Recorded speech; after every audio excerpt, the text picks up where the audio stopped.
Greetings Duplicant and welcome to the breach. In the last episode we tapped into the natural gas geyser and upgraded our base by making a proper washroom for the duplicants to use instead of using the outhouses. Today we're going to finish the washrooms by jazzing it up a little using the tiles, and we're going to actually use the collected natural gas. The first project we're going to work on is building some ranches so we can turn the normal hatches into stone hatches.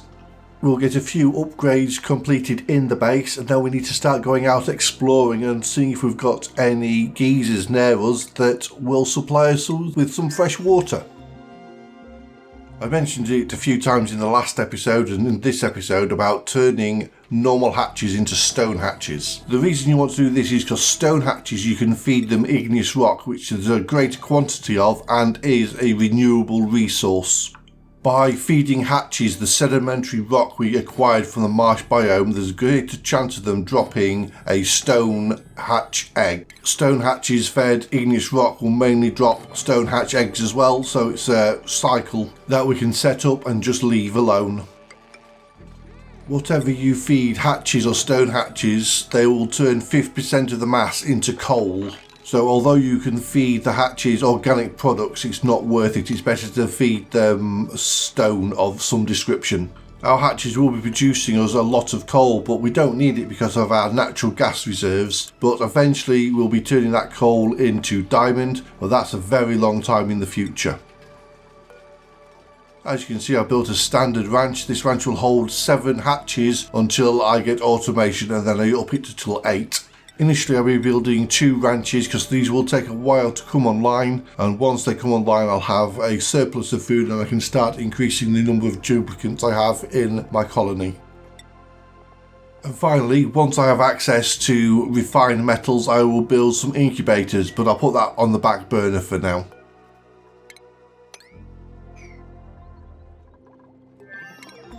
When building a ranch for hatches, it's a good idea to build a solid floor because the hatches burrow, and once they burrow into the soil, they're no longer counted as in the ranch, which can cause problems in overcrowding.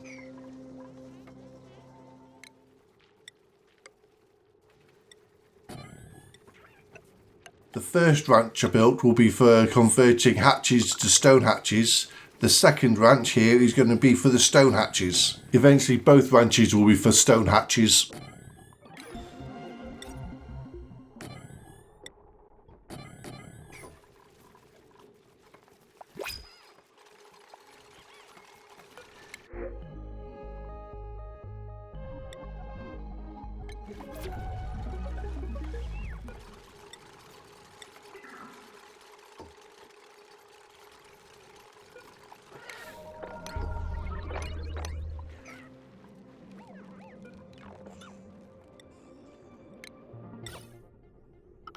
Right, time to add some decor to the toilets. The toilets are the only permanent structure we have built so far. The rest of the base is looking a little like student accommodation, but at least the toilets will be fancy and luxurious. We're going to add crown moulding and tiles all built out of granite to get the maximum decor bonus we can.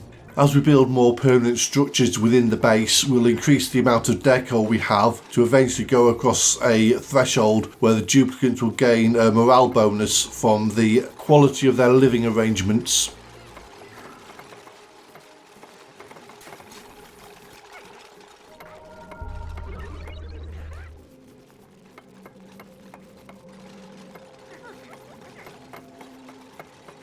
I'm well aware that the stripes might not be to everybody's preferences, but it amuses me that it's a 70s retro style in the toilets.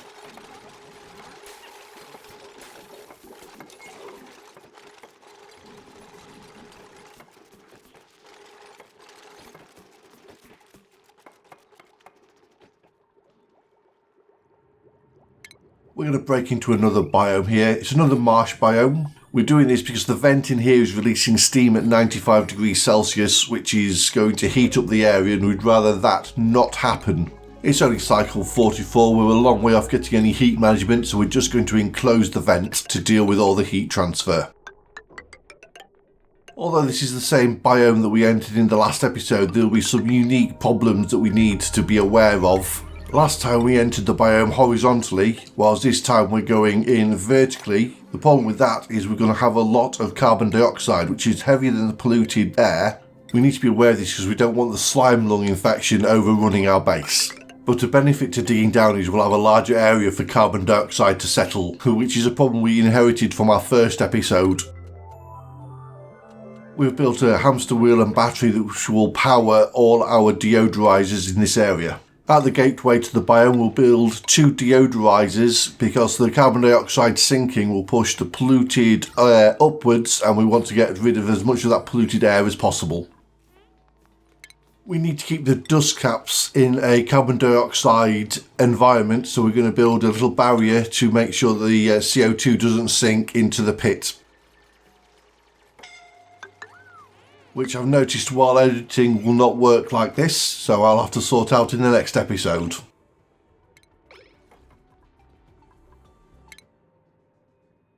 Even while expanding the base, we need to keep on top of our research. We're going to choose the metal refinery here.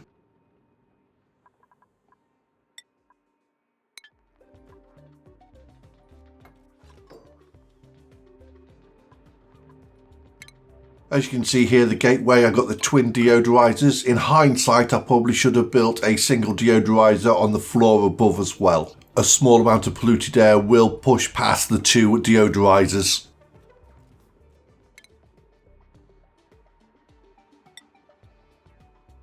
You can see a while ago I uncovered a vent here. Early on in the game, uncovering a CO2 vent is not very exciting, but it will become more exciting after I've built an industrial brick and I have access to slicksters. It could be over 100 cycles before I decide to start taming the vent. For now, everything else has a higher priority.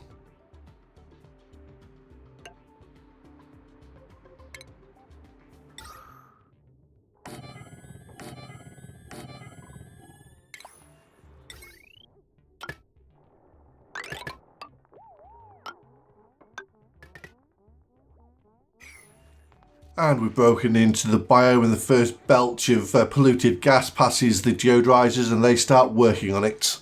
My priority is going to be building the deodorizers to convert as much of that pollution into clean air.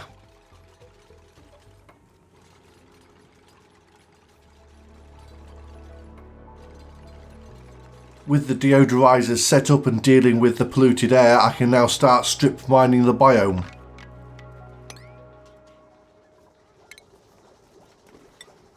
While that's all underway, we'll upgrade the main base with the fireman's pole.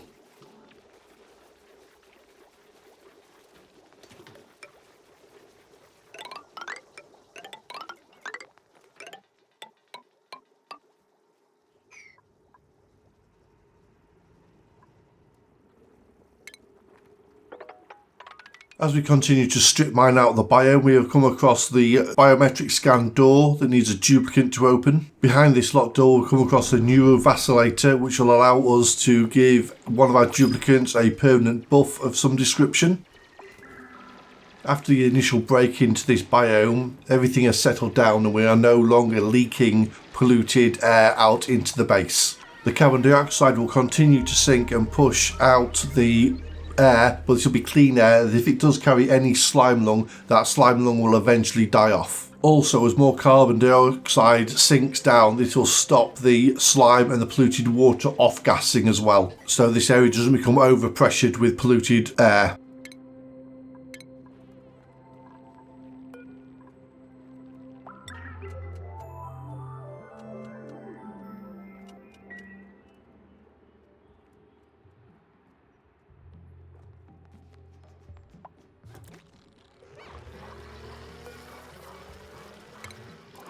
Our duplicate has just gained plus 10 strength, which means they can carry an extra 400 kilos.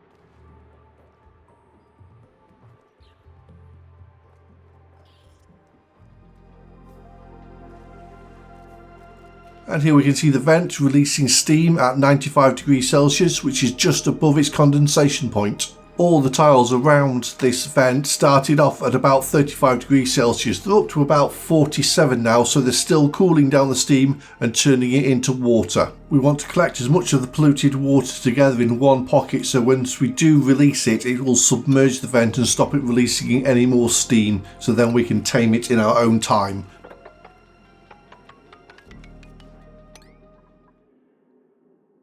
Many of the upgrades for the base are done in small increments, so this upgrade doesn't seem much, but it's the rock crusher. This will allow us to get some refined metal, even though it's very inefficient. We need that refined metal to build things like smart batteries and the incubators.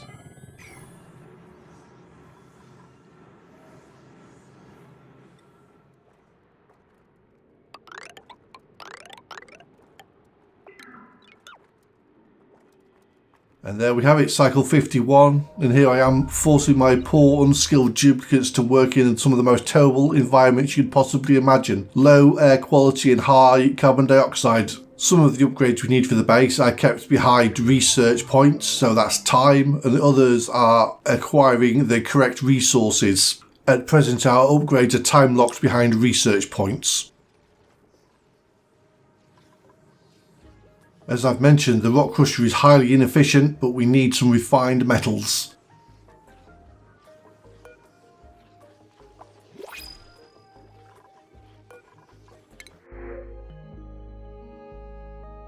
I am holding off on getting a new duplicate, but that water will come in very handy for research purposes.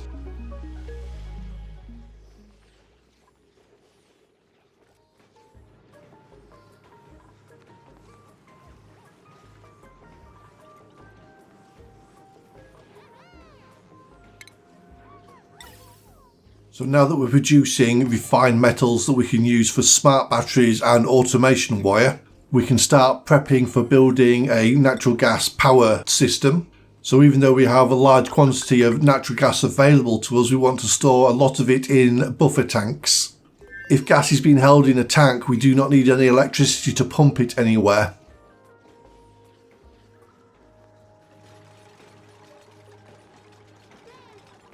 When you play Oxygen Not Included, you get used to having very well-skilled duplicants.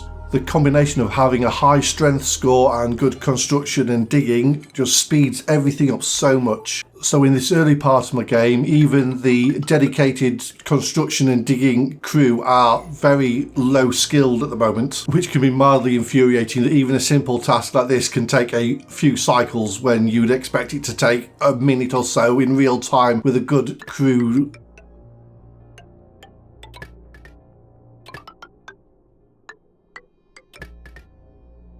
So this is all a temporary setup at the moment, but when I say temporary, this might last 100, 150, maybe up to 200 cycles. The gas generators will reduce the workload on my duplicates because I won't have them running on the hamster wheel every cycle. I'll have my oxygen generation tied into the grid so that I'm always producing oxygen so I don't lose pressure in the main base. There's always a problem if you lose pressure that the carbon dioxide will overrun the base and it will cause so much problems, especially if I have the beds low down in the base.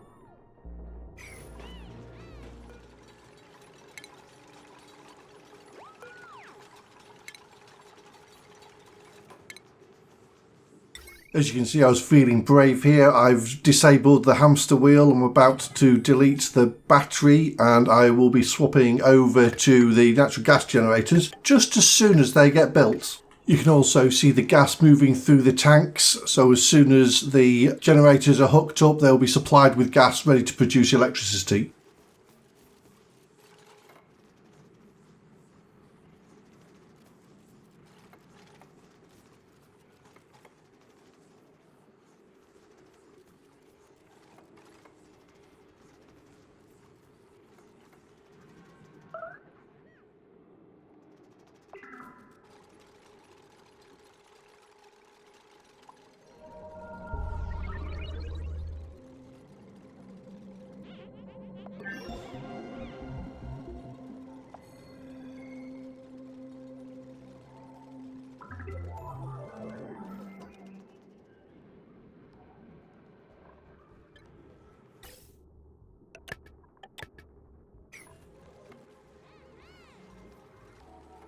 And there we have it, cycle 54. We no longer have to require duplicants to run on the hamster wheel to supply electricity.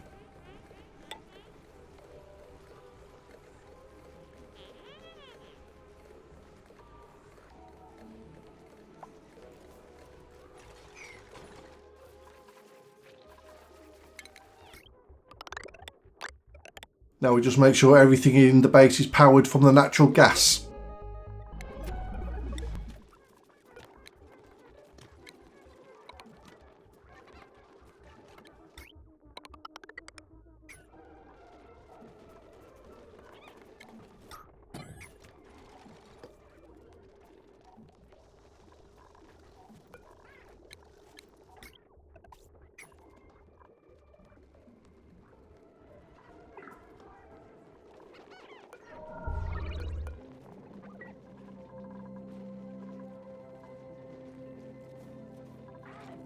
And the final thing we're going to build is our incubators for the hatches. So in episode 3 we covered 14 cycles and we've secured power generation and our future food supply. Thank you very much for watching and goodbye.